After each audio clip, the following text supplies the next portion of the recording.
Welcome to the Fast Leader Podcast, where we uncover the leadership life hacks that help you to experience breakout performance faster and rocket to success. And now, here's your host, customer and employee engagement expert and certified emotional intelligence practitioner, Jim Rimbach. Call Center Coach develops and unites the next generation of call center leaders.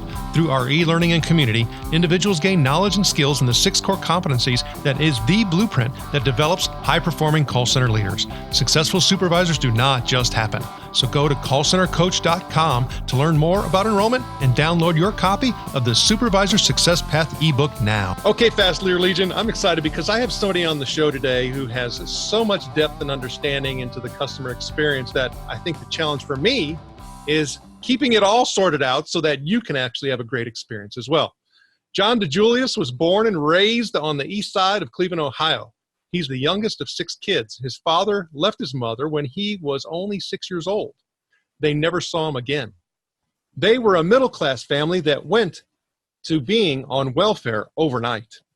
In school, John was labeled as ADD and ADHD.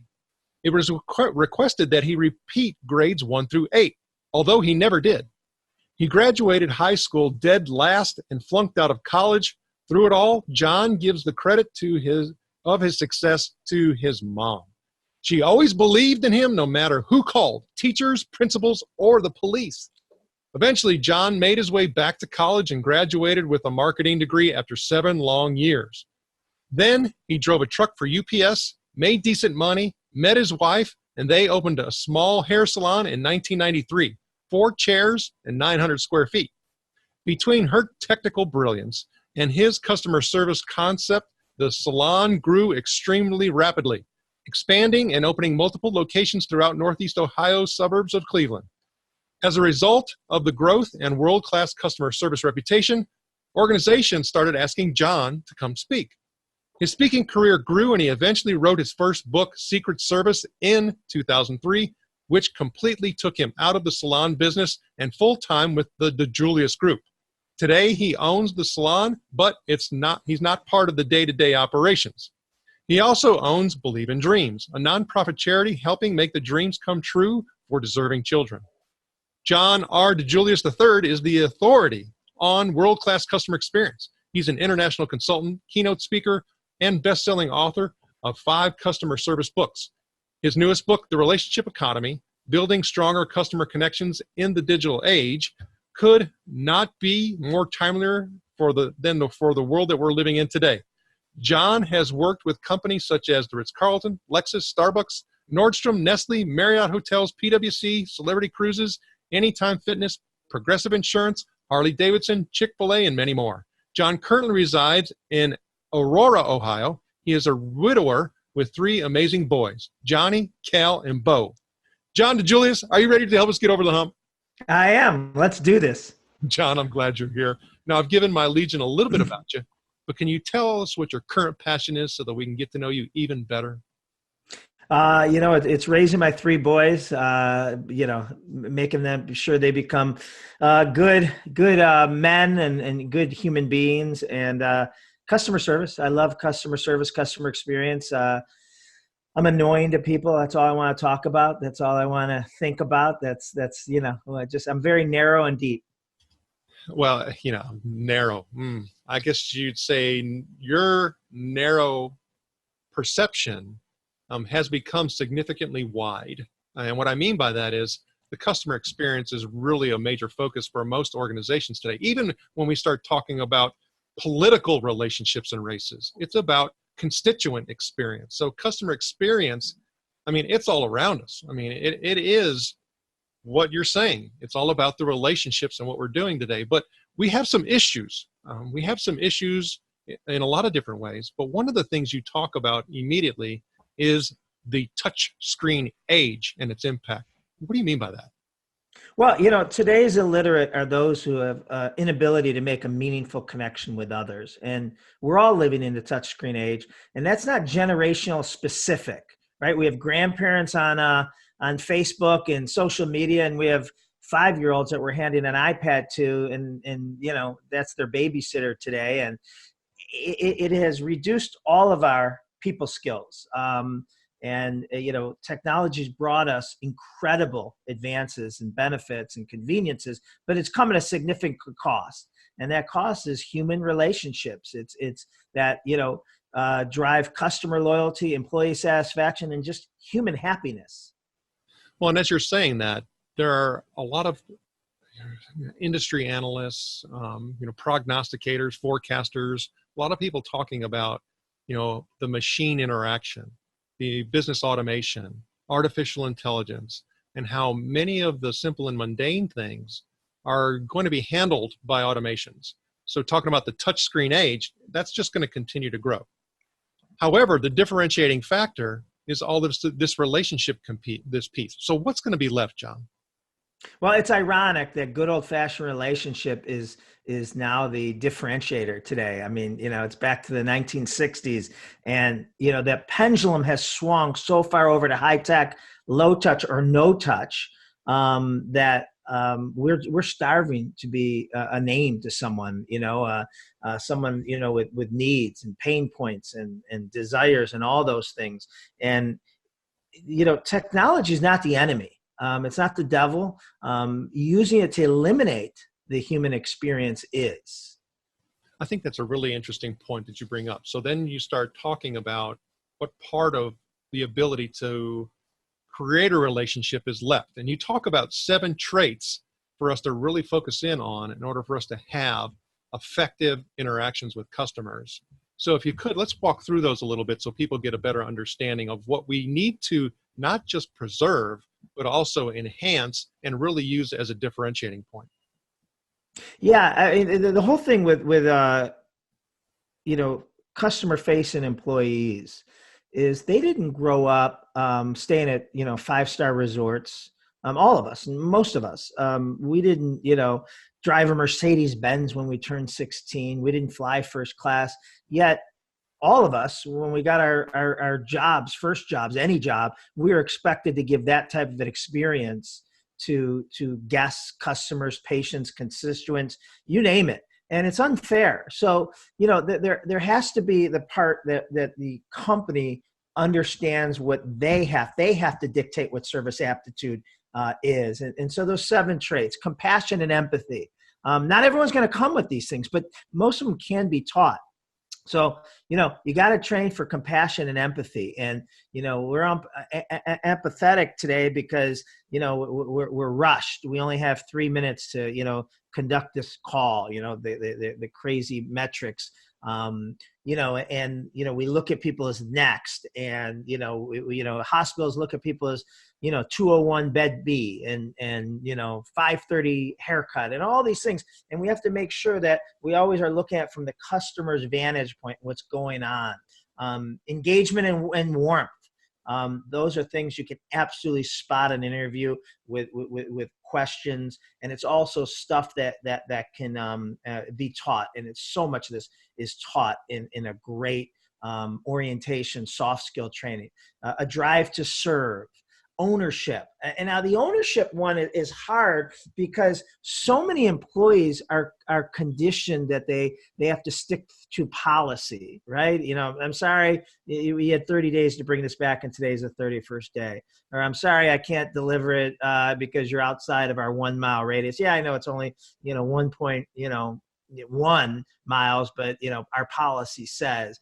And then, they get in trouble if they go against policy. And that's hard. It's hard for great companies when you hire employees and you're like, listen, Jim, no policy here. You do whatever you think, but they're still scared because they've had their hand slapped by someone in the past that they're so scared. Charitable assumption. What that means is don't punish 98% of your customers for what 2% you're afraid to, they're trying to get taking advantage of you. Presence. You got to be present. You got to be present to win. That I'm so engaged. I'm listening with my eyes that, someone could blow a firecracker off and I probably wouldn't notice because, you're nothing's more important than the person I'm taking care of. And, the desire to exceed expectations. That a lot of that comes from the company to inspire to celebrate. Let me tell you what Jim did for our client yesterday. He overheard her. He did this. He went out and brushed off the snow of her car and drove it around and walked her out with an umbrella, whatever that may look like. But when you're constantly celebrating those stories, now I'm jealous. I'm envious. I have peer pressure to raise my game. Well, as you're talking and running through those, John, I start thinking about all these competing forces. And while we talk about the whole touchscreen society and all of those forces, I also start thinking about the competing forces that an organization just has to contend with when we start talking about the interactions. Speed, customers' expectation of speed, our ability to deliver, on speed.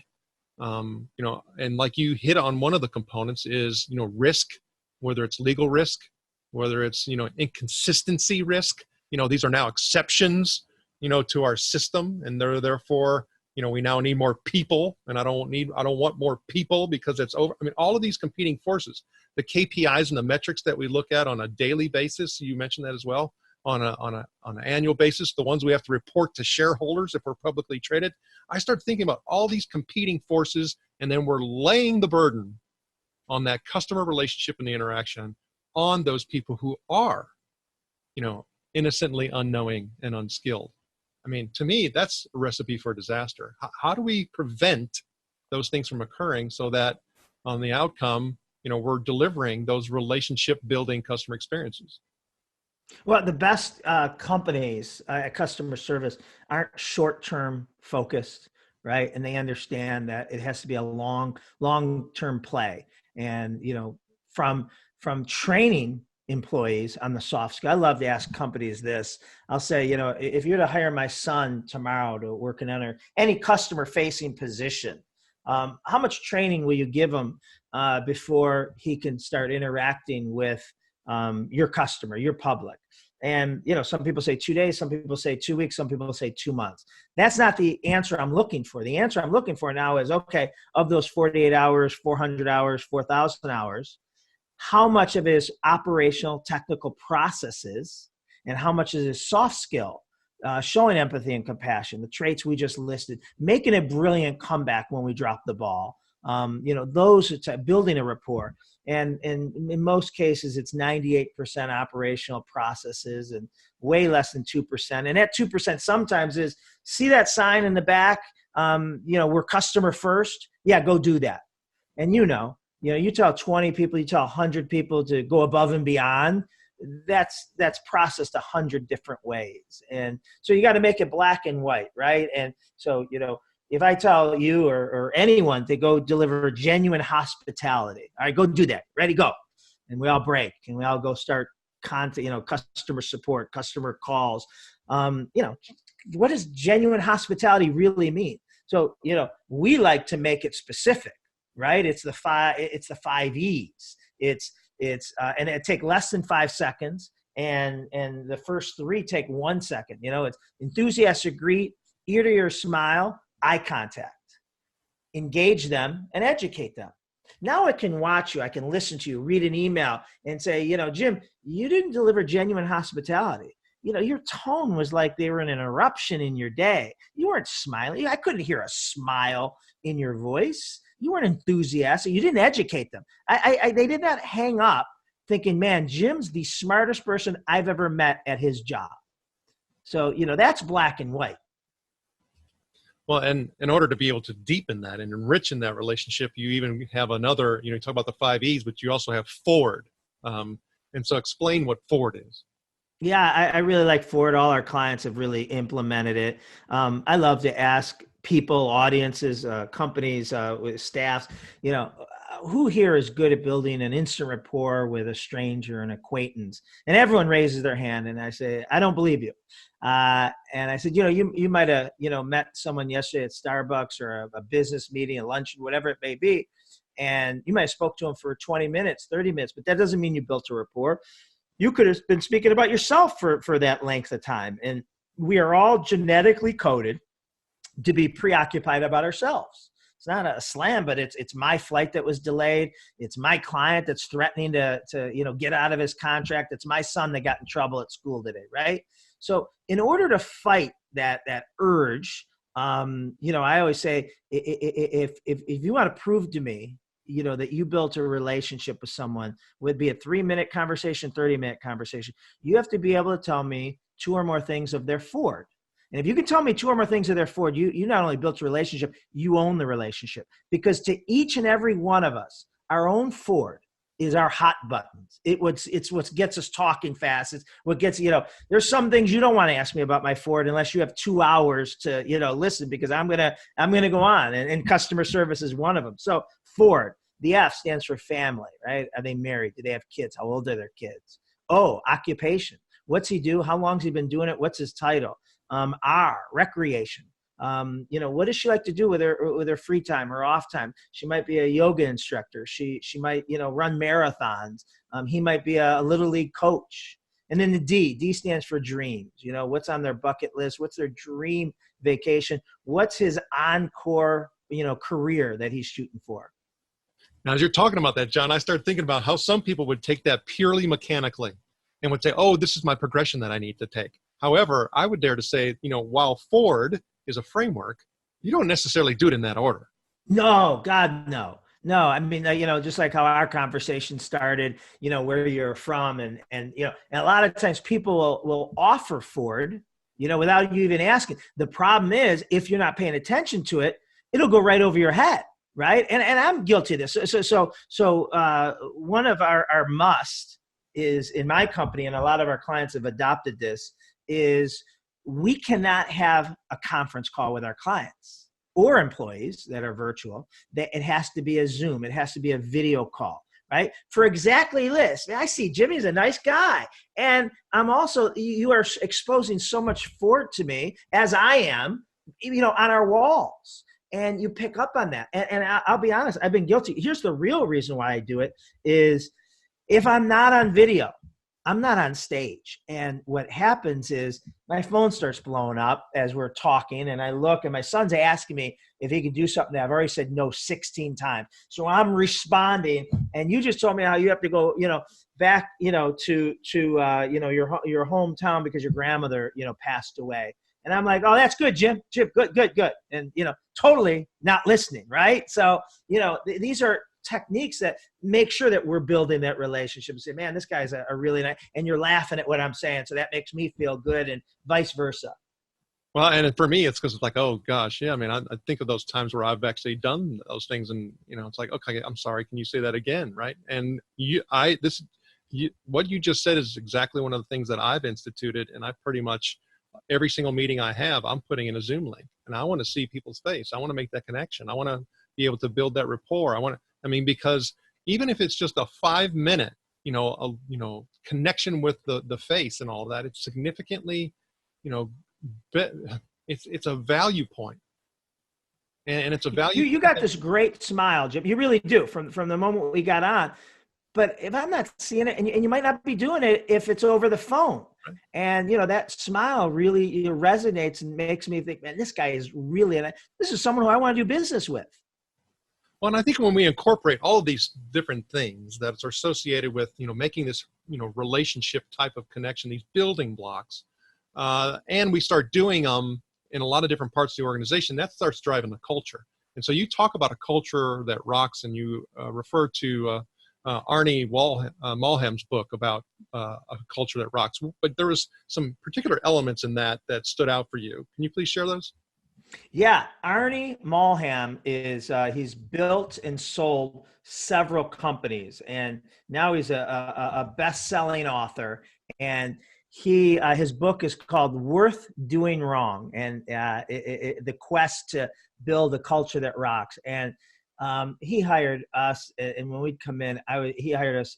His stuff on his employee experience is just amazing. So, there's a lot of things, that he's created, and it does, it's such low hanging fruit and doesn't cost a whole lot, but, he's done things like, unrestricted paid time off, surprise beer carts, that just shows up at work. He has a better book club where he actually pays his employees to read.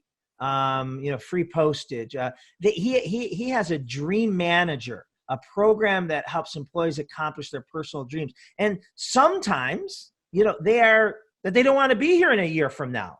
That's okay. We know that we can't be for everyone forever. And to some people, that's going to be we're going to be a temporary transitional job. But I want that 2 years that you give us, the best 2 years, confidential cash advances. And Arnie is just, he's just brilliant. The way he builds a culture on purpose. And his employees will go through fires for him because he does for them.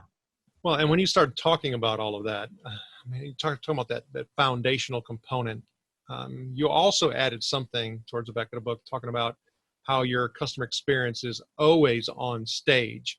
And there's 5, things that you talk about and associated that. So how is our CX always on stage?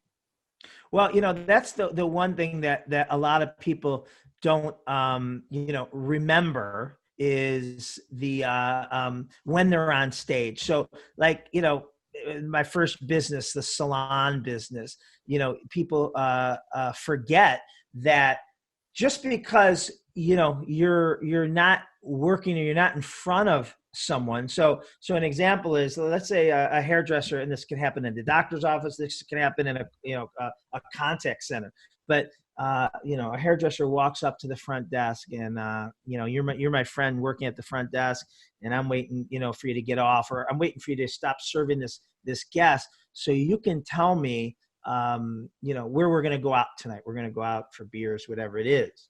Well, so I'm sitting there on my phone texting because, I don't want to interrupt. I'm going to be polite. You have some guests that you got to take care of. Well, meanwhile, there's 4 or 5 guests in a line waiting to be checked in, checked out.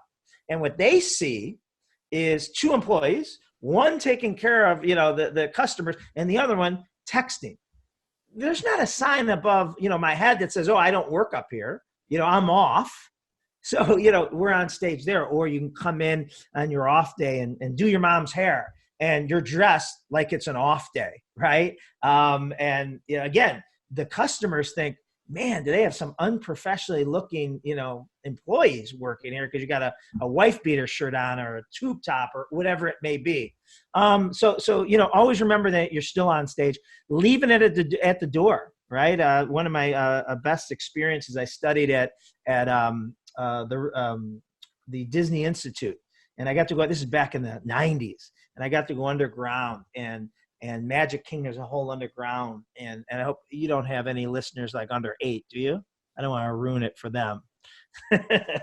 No. Parents, cover your children's ears. So I'm touring Magic Kingdom ground where customers punch in, punch out, and take breaks. And I see Snow White on break smoking a cigarette, complaining about some guy.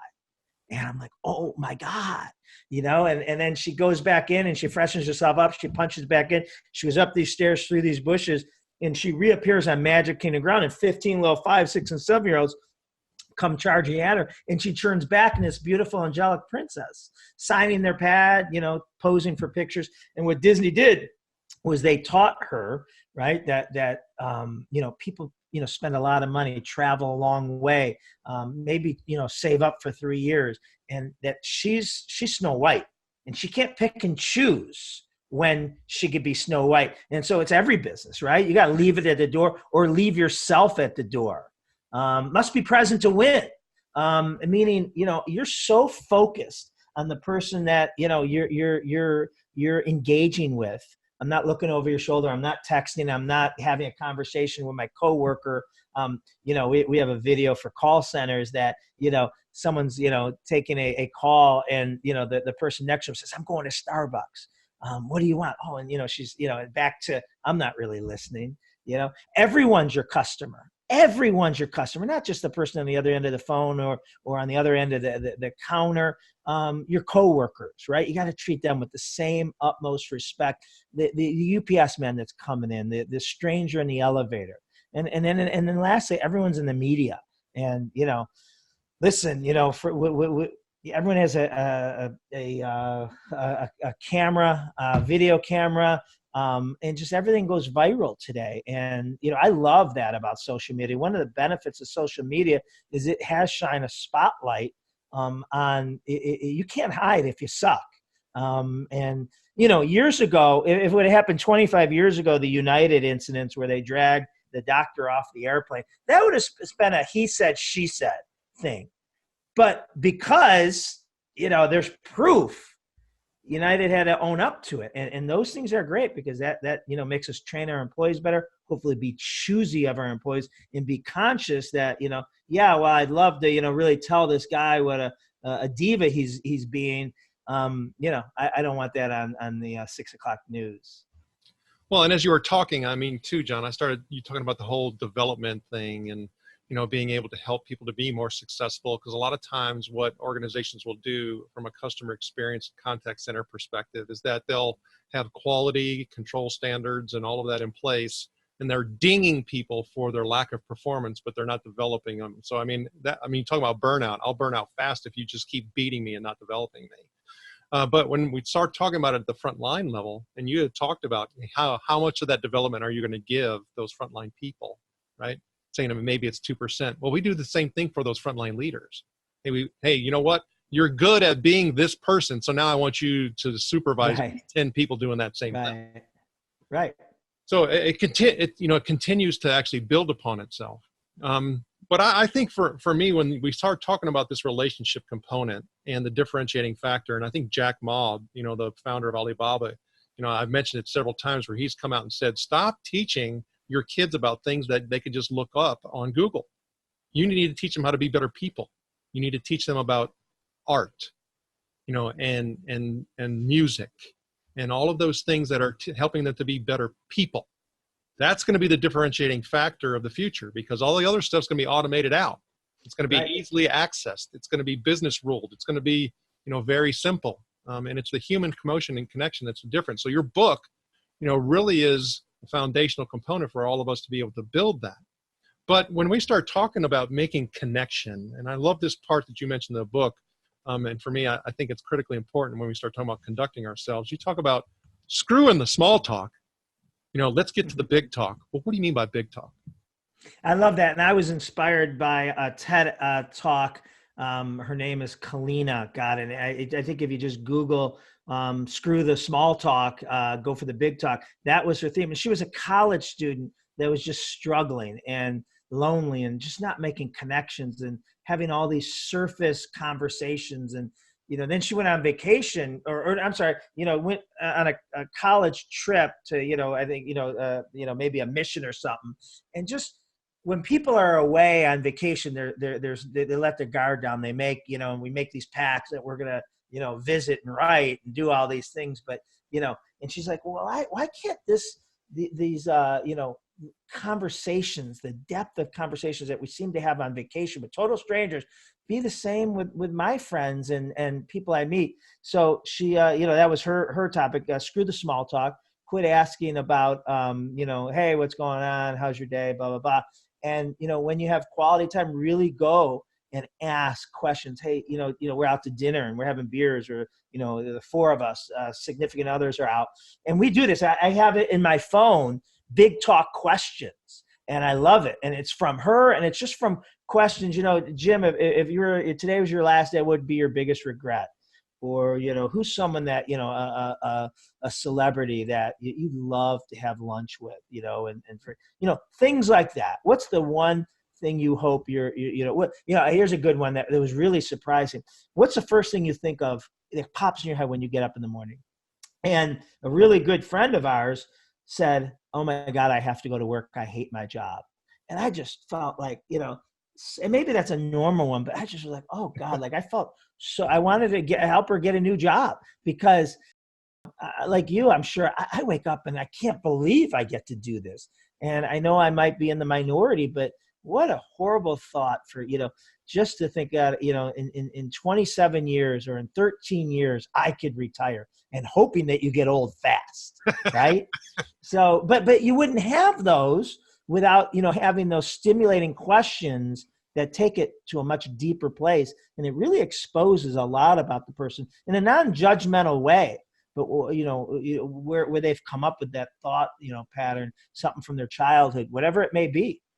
And what we don't realize is that helps us to make significantly deeper connections than we could otherwise. And incorporating those into our business are important. I mean, and so maybe our big questions that we're asking people, aren't things that would be, inappropriate to ask, but yet still allow us to make connection. Now, this is all inspiring, and we need to do it in order to be able to refocus and make these changes and make these connections. And you have a lot of quotes that you have in the book, but is there one or two that stand out for you that you like to share?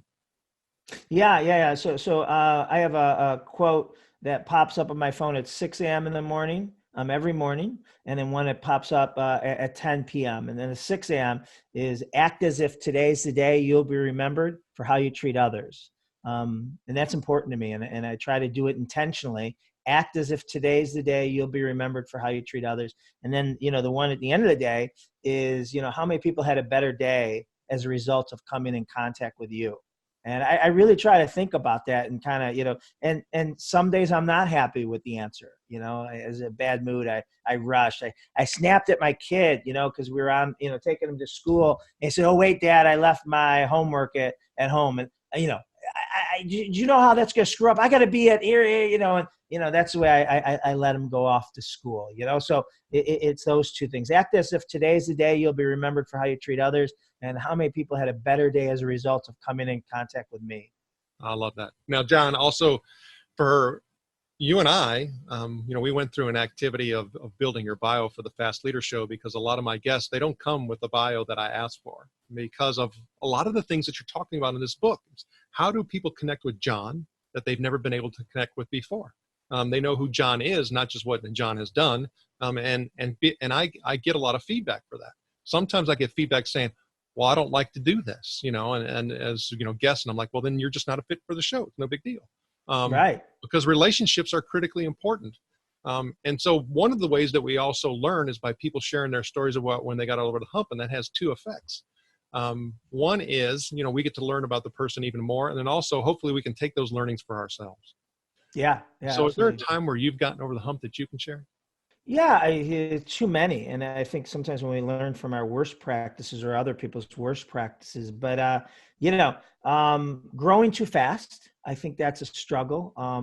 It's intoxicating, but then you wake up and you realize you've added some people that I don't know why, I would have hired this person or kept this person or compromised, but you convince yourself, not only do I need to keep Jim, I need, 10 more. So, but, now we're losing clients, losing employees because we kept a bad attitude or things like that. And maybe taking jobs or clients that weren't in our wheelhouse. So, I look back on everything I've made a mistake in that I regret or, embarrassed of. I actually found a pattern, and in my whole life, from little league to, college to, everything is, I've always been the underdog, right? I've always been too short to play, at the level I wanted to. But yet I walked on and made, college baseball, right?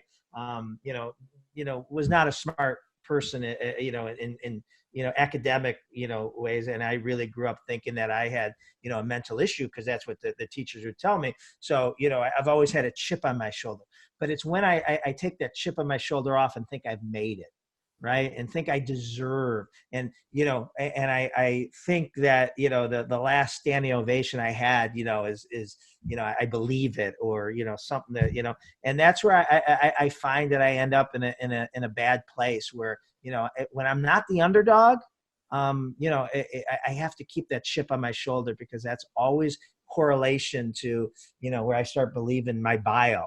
I like the bio you had because the bio you read, the bio you researched, talked more about my failures. But if I read that, he's a best-selling author and, this, that, whatever, and I start to believe that, I start having, some cleaning up to do. I can understand what you say. Your humility is where your gold is, right? Yeah, exactly. Well, John, you've written several books. You have the DiJulius group. You're doing a lot of things. And I know you have several goals. The boys, you said you want them to, be able to impact humanity even more so than you have already. I think that's all of our goals as parents who want to achieve, right? We want our kids to outdo us. But when I start thinking about one of those goals, what would it be? I have my favorite mantra, and it's up, in my mirror and in my office is, to live an extraordinary life so countless others do. And that really is important to me. And it's just not a mantra I write a plan for it. And what I mean is, I don't want to live an extraordinary life so I have more houses, more cars, more vacations, more money in the bank account. If I live an extraordinary life, the chances that my kids, my clients, my employees will. And I feel that that's not an opportunity. It's our obligation to. So we all have seeds of potential. And the seeds of potential we don't fulfill, we just cheated so many people, right? Think of if Martin Luther King, Walt Disney, Nelson Mandela, what if they just said, screw it, I'm going to be ordinary, right? How different our lives would be today. And, we're the Walt Disney of our household or of our business or whatever. And, if I choose to eat donuts at lunch, go have beers with my buddies from college who are not, the best influence on me. And you're a good friend, you're a family member, you're a partner. And you come to me and say, John, I don't think you're making the right choices. Some people would say, hey, that's none of your business. I call bull, because if I make those bad choices, it does impact you. I'm not as good of a partner. I'm not as good of a parent. I'm not as good of a significant other. I'm not as good of a boss. And I'm not going to be able to help you get to your fullest potential if I'm cheating you. And, it's the old thing, you eat like crap and you don't exercise. And you come home and you just collapse on the couch, have a beer and you watch ESPN and your kid wants you to play catch. You're like, oh, no, not right now. Right? I mean, what is that? So that is a burden that really guides me to make better decisions because it's not for me. It's not for my benefit. It's for all the people, the ripple effect that are dependent on me to make good decisions. And the Fast Leader Legion wishes you the very best. Now, before we move on, let's get a quick word from our sponsor. An Even Better Place to Work is an easy-to-use solution that gives you a continuous diagnostic on employee engagement along with integrated activities that will improve employee engagement and leadership skills in everyone. Using this award-winning solution is guaranteed to create motivated, productive, and loyal employees who have great work relationships with their colleagues and your customers. To learn more about An Even Better Place to Work, visit beyondmorale.com/better. All right, here we go, Fast Leader Legion. It's time for the Hump Day Hoedown. Okay, John, the Hump Day Hoedown is the part of our show where you give us good insights fast. So I'm going to ask you several questions, and your job is to give us robust yet rapid responses that are going to help us move onward and upward faster. John DiJulius, are you ready to hoe down? I am. All right. So what is holding you back from being an even better leader today? Myself. I can't make excuses and just have to believe in the people around me and help elevate their games. What is the best leadership advice you have ever received? Believe in others. Believe in others. And even when it's not easy to believe in them, that's the time to believe in them. What is one of your secrets that you believe contributes to your success? Energy. I love words and energy. You bring it and the room picks up. I see you walking by and I'm Jimbo, how you do? And he has a bounce in his step. What is one of your tools that you believes drives you and helps you in business or life? I think just the ability to delegate and also my to-do list. I'm a freak about my to-do list and limiting the things I have to get done today. Instead of having 20, I have 3. I have to get those done, and everything else is a bonus. And what would be one book you'd recommend to our Legion? And it could be from any genre. Of course, we're going to put a link to The Relationship Economy on your show notes page as well as your other books. Yeah. I just read From the Ground Up by Howard Schultz, the Starbucks CEO and kind of founder of Starbucks. And it's really inspiring. The person he is, the social conscience he has for people and communities outside of being a very successful business owner.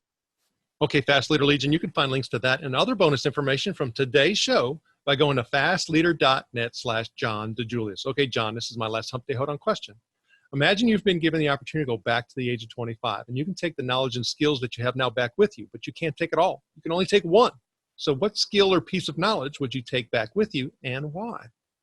I don't know if I can, the word being empathy, being present. I just think it was something that I had a reputation for. You got to say it quick, 5 words or less. And I'm embarrassed of that today. And to give people my presence and my attention, I think the greatest gift we can give anyone is the gift of our attention. And having that skill set, I learned it, but man, I'd be so much further just in emotional capital if I had learned that at a younger age. John, I had fun with you. How can the Fast Leader Legion connect with you? DiJuliusGroup.com, DiJuliusGroup.com. Email me, John, at DiJuliusGroup.com. John DiJulius, thank you for sharing your knowledge and wisdom. The Fast Leader Legion honors you and thanks you for helping us get over the hump. Thank you for joining me on the Fast Leader Show today. For recaps, links from every show, special offers, and access to download and subscribe, if you haven't already, head on over to fastleader.net so we can help you move onward and upward faster.